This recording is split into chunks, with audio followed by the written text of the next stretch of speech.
You've heard the Colosseum was brutal. But what if the worst part didn't happen in the sand, and didn't happen in public? Picture this: the crowd screams, the victor raises his blade, the emperor nods, and then the gates close. That's when Rome did the thing it later tried to pretend never existed. A 19-year-old captive, Sabina, stands in a black cell under the arena, wrists raw from iron. Above her, 50,000 people celebrate the murder of her brothers like it's a festival. And down here? There's no cheering. No rules.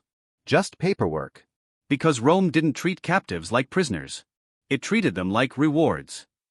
And there was one reward so disgusting that even Roman writers danced around it. Not because they were kind. Because saying it out loud would expose what the games really were: not sport, but a machine designed to break conquered people forever. Here's the part nobody tells you: the arena wasn't just built for fights. It was built like a factory: corridors, cages, elevators, and rooms that were never meant for tourists to see. Today, we're going into those rooms. Not with myth. With motive.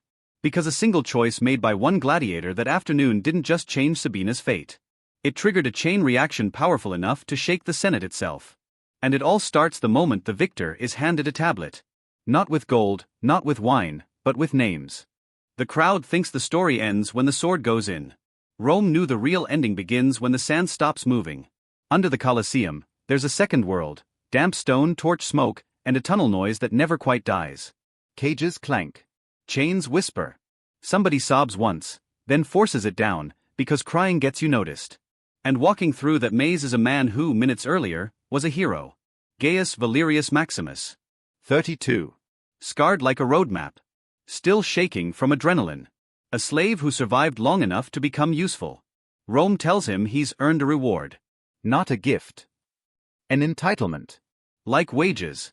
A game's official approaches with a bronze tablet, calm as if he's offering menu options at a banquet.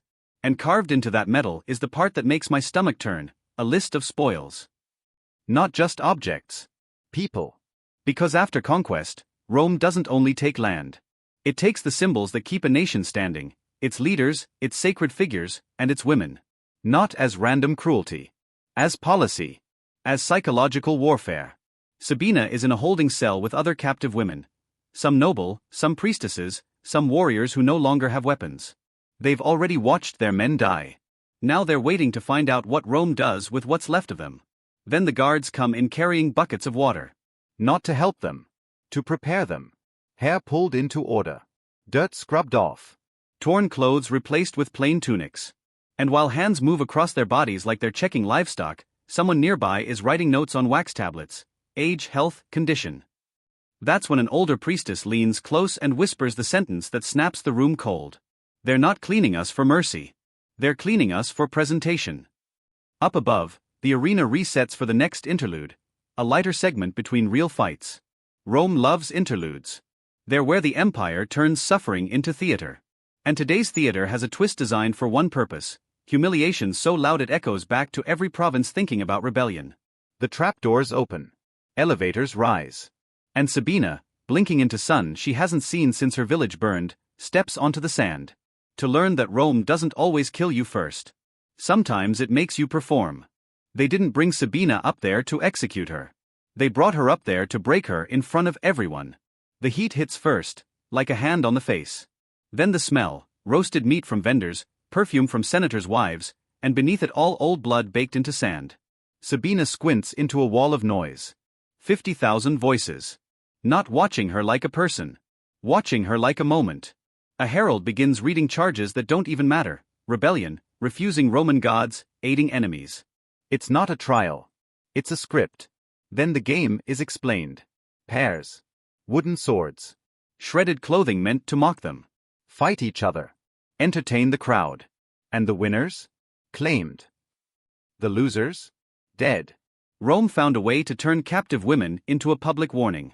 This is what happens when you resist. We don't just defeat you. We rewrite what you are. A guard shoves a wooden blade into Sabina's hands. It's rough and splintered. Light enough to look harmless. Heavy enough to feel like a joke. Across from her stands someone she recognizes. Not an enemy. A familiar face from home. A woman who sang at ceremonies. Who braided hair. Who once belonged to the same world. For a second, their eyes lock, and the entire arena, the emperor, the banners, the shouting, all of it disappears. Because now Rome has forced the cruelest choice: survive by harming your own or die with them. The master of games raises his hand. The crowd leans in. And then, he drops it. Nothing happens. Sabina doesn't lift the sword. The other woman doesn't either. 1 beat. 2 beats. The roar changes flavor, confusion turning into anger like milk turning sour. Fight. Someone screams. Then thousands. Food scraps start raining down. Olive pits. Nuts. Cups. Anything within reach. The empire is being publicly defied by 2 unarmed women who won't move. For 90 seconds, the Colosseum has no power over them except violence. And Rome chooses violence. Guards rush in. A strike from behind drops the other woman into the sand. Sabina screams and throws the wooden sword away, because she finally understands the trap. Refusal doesn't earn death. Refusal earns something worse. They drag her down through the trapdoor, away from the sunlight, away from the crowd. Not to an execution chamber. To the rooms underneath. The ones built clean, quiet, and permanent. Like the empire planned this part from the beginning. Down here, the Colosseum stops feeling like an arena. It starts feeling like an office. Stone corridors. Numbered doors. Rings bolted into walls. The kind of order you only build when you expect to use it again and again and again. A scribe scratches lines into a record as if he's tallying grain. Not names. Not lives. Inventory. Processed for post-victory allocation. And then, colder, 2 resistant transferred to private chambers. Sabina is separated. The other woman disappears down a different corridor, her footsteps swallowed by the tunnel's damp echo. Sabina is pushed into a small room with a bench, a heavy door that locks from the outside, and iron restraints set into the stone like part of the architecture. This isn't a spontaneous cruelty. This is design. Minutes pass. Or an hour. Time breaks when you have nothing to measure it with except your own heartbeat. Then the lock turns. The door opens. Gaius Valerius Maximus steps in, still wearing arena gear, dried blood across his chest that isn't his. The same man the crowd just worshipped. The same man who, by Roman law, has complete power in this room. Sabina backs into the far wall. Her mind does what minds do in a corner. It races through every story she's ever heard, every warning whispered in her village, every nightmare that now feels like prophecy. He looks at her. She looks at him. And between them is the entire empire, pressing down like a weight. This is the part Rome wanted. The reward. The entitlement. The privilege. He takes off his helmet. Then, something that makes no sense, he sets his sword aside and sits on the bench with his head in his hands. 5 long minutes. No movement toward her. No command. No smile. Just a man breathing like he's trying not to fall apart. Sabina doesn't know what's happening, which is its own terror. Because unpredictability is a weapon too. Finally he speaks. Not Latin, broken words from her own language, learned from other captives over the years. He asks a question that cuts deeper than any threat. What was his name? Sabina freezes. Who? The man they made you watch die. Her throat tightens. She forces it out. Disabilis. He nods like he's confirming something to himself. Then he whispers, almost to the stone floor. I killed a man today who had that name. And in that moment, Sabina realizes the truth that Rome never cared about. To the empire, her brothers weren't individuals. They were interchangeable. But to this gladiator, this weapon Rome sharpened, one name just punched through the numbness. Then he says the sentence that flips the room upside down. I didn't choose this. And Sabina feels it, danger shifting shape. Because if the man with legal power is also trapped, then what exactly is Rome doing to everyone inside these walls? The guards outside hear voices and assume the usual. They don't check. They don't care. And the longer that door stays closed, the more dangerous this becomes for both of them. Because if Rome finds out the reward isn't being taken the way it expects, the punishment won't be gentle. The most frightening thing in that chamber isn't what might happen to Sabina. It's the realization that one small act of humanity can get you killed in Rome. Gaius lifts his head. His eyes aren't soft. They're exhausted. He tells Sabina, piece by piece, how he ended up here, a father destroyed by debt, a childhood sold off, 14 years of survival measured in bodies. He doesn't ask for forgiveness. He doesn't even act like he deserves it. He just talks like a man trying to remember he's still a person. Sabina listens because she has no choice, and because something inside her hates the empire for this twist. Rome didn't only capture her. It turned her into a tool to test a gladiator's obedience. Minutes turn into an hour. Then 2. The air in the room changes, less like a waiting trap, more like a thin ceasefire. But outside that door, the system is still moving. A guard passes. Then another. Each time footsteps slow, Sabina's stomach knots, expecting the door to swing open and the illusion to shatter. Because in Rome, mercy isn't a virtue. It's a defect. Finally, Gaius stands. And you can feel it before he says anything, a decision has been made. He walks to the door and calls for the guard like he's following protocol. Calm voice, controlled posture, the tone of a man who has done this 100 times. When the guard answers, Gaius delivers the only lie the bureaucracy will accept without debate. This woman is sick. Infected. I refuse the allocation. Send her to the physician. For a second, silence. The guard knows. Of course he knows. Sabina doesn't look ill enough to be a problem. Gaius doesn't look like a man who's just changing his mind. But Rome doesn't run on truth. Rome runs on procedure. Arguing with a victorious gladiator means paperwork. Witnesses. Questions that travel upward. Accepting the refusal takes seconds. So the guard does what Rome always does when compassion would be inconvenient. He follows the form. Sabina is hauled out, not rescued, not freed, simply reclassified. A stamp on a tablet. A body moved from one corridor to another. And as she's dragged away, she looks back once. Gaius doesn't meet her eyes. He stares at the floor like a man who just committed a crime without spilling blood. Because that's what it is in this place. Not taking what you're owed is rebellion. Sabina is taken to the medical holding area, overcrowded, damp, indifferent. A room where people don't get healed so much as sorted into still breathing, and not worth the space. And here's the cruelest twist. The thing that saved her from one horror drops her into another. 3 days later, Sabina dies, not in spectacle, not in theater. But from an infection that spreads quietly in captivity. No crowd. No emperor. No record that cares. Meanwhile, word spreads through the barracks like smoke. Gaius Valerius Maximus refused his reward. Once is strange. Twice is dangerous. And when he refuses again after his next victory, Rome doesn't see a moral moment. Rome sees a contagion. Because if one gladiator can say no, what happens when others start remembering they're human too? Rome can tolerate cruelty. What it can't tolerate is disobedience that spreads. Inside the gladiator barracks, men who've been trained like animals start whispering like free citizens. Not about escape. Not about revolution. About something simpler, and more terrifying to the empire. Choice. Did you hear Maximus refused? Did you hear he talked to her? Did you hear he sent her away and lived? The trainers hate it immediately. Because their job isn't just to make fighters win. It's to make them predictable. A predictable gladiator kills on cue. A predictable gladiator accepts the reward. A predictable gladiator reinforces the message Rome sells to the crowd: conquest is absolute. And then one young fighter, someone with a senator's bloodline and a gladiator's collar, does the unthinkable. After winning a minor bout, he refuses the customary privilege too. His trainer beats him for it. Hard. Not out of anger. Out of panic.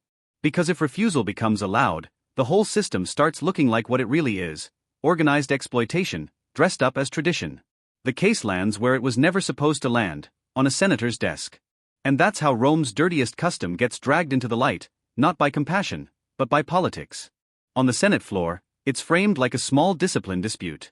But everyone in that chamber knows the real topic humming underneath the words.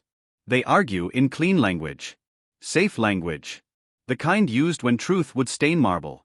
Appropriateness. Custom. Public decency. They don't say what it actually is.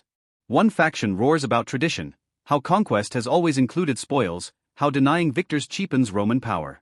The other faction doesn't argue morality at first. They argue consequences. Because reports have started coming back from the provinces. Rebellion propaganda is spreading. And at the center of it is one message, repeated like a prayer. Rome doesn't just defeat your men. It desecrates your women. And suddenly senators who never cared about captives care about optics. Not because they're enlightened. Because the empire is getting expensive to hold. The debate turns ugly. Voices rise. Alliances shift. And then someone says the quiet part out loud, just enough for the room to stiffen. If we keep turning conquered women into spectacle, we don't scare enemies, we manufacture them. That's the moment you feel it, the machine hesitate. Rome doesn't stop because it learns empathy. Rome stops because the cost-benefit changes. And within weeks, the Senate drafts a law that looks like restraint, but is really damage control. A law that doesn't free women. It doesn't punish offenders. It doesn't dismantle the system. It does one thing only. It removes the audience. And that tells you everything about what Rome was truly afraid of. The Senate's new rule isn't mercy. It's a curtain. Public distribution of captive women as arena rewards, restricted. Public humiliation in official spectacles, banned. And Rome congratulates itself like it solved the problem. But listen closely to what changed. Not the violence, the visibility. The empire doesn't stop exploiting captives. It just stops letting 50,000 people clap while it happens. That's why this law lands like a sick joke to anyone underneath the arena. Because for the women in chains, private doesn't mean safer. It means quieter. Meanwhile, Gaius keeps fighting. He wins again. And again. The crowd still loves him, because the crowd only sees the part Rome wants seen: skill, blood, triumph. But behind the scenes, he's marked. Not officially. Not yet. Rome rarely punishes you in a way that looks like punishment. It prefers accidents. Bad matchups. Unlucky slips. A champion who refuses rewards is a threat for one reason. He proves the system depends on compliance, not inevitability. And still, Gaius survives long enough to earn the wooden sword, the rudis. Freedom. The crowd cheers. The emperor smiles. The record shows a neat ending. But the real ending is smaller and darker. With his winnings, the first purchase he makes isn't a villa. It isn't jewelry. It isn't pleasure. He buys a woman's freedom. Her name in the archive is brief, almost an afterthought. And that's what makes it hit harder. Rome's paperwork remembers her as a line item. Many historians suspect she's the same woman who stood beside Sabina on the sand. The one who refused to fight. The one who got struck down when the crowd demanded blood. If that's true, then Gaius' rebellion saved one person maybe. And it didn't save Sabina. And this is where the story stops being ancient history and starts being a warning. Because Rome built a system so large that even a good act inside it becomes microscopic. One man can choose humanity, and the machine keeps turning. But here's the twist that makes this impossible to forget. 2,000 years later, the stone still talks. Under the arena, in sections tourists don't line up for, archaeologists have found chambers that don't match the story Rome wanted remembered. Small rooms, restraints set into walls, drainage channels cut into floors, scratch marks where fingers scrape stone. Not proof of one moment. Proof of infrastructure. Which means this wasn't an incident. It was a function. And once you understand that, you start looking at the Colosseum differently. Not as a ruin. As a blueprint. Because the most frightening civilizations aren't the ones that commit cruelty. They're the ones that standardize it, so efficiently that nobody feels responsible. And the moment you realize that, the final question of this video becomes unavoidable. If Rome could turn suffering into entertainment and call it culture, what do we call it when we do it today? Here's the part that should make you uneasy. Rome didn't hide cruelty because it was rare. It hid it because it was normal. The Colosseum wasn't just a place where people died. It was a place where the empire taught itself what was acceptable. Gladiators were celebrities, but also property. Captives were spoils, but also warnings. And the crowd wasn't just watching violence, it was rehearsing indifference. That's why this story matters more than one day, one girl, one gladiator. Sabina's death doesn't appear in grand histories. No senator stood up for her name. No poet wrote her last words. She disappears the way most victims disappear in well-organized systems, quietly, efficiently, without disrupting dinner. And yet, her shadow sits under every marble statue we admire from that world.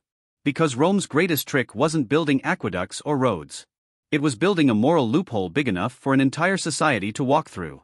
They told themselves, it's tradition. It's conquest. It's the cost of empire.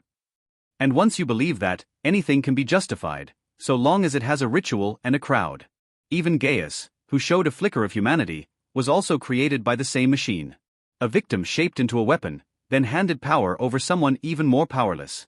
That's how systems replicate cruelty. They distribute it downward until everyone is both harmed and harming. So when people ask, how could Romans enjoy this?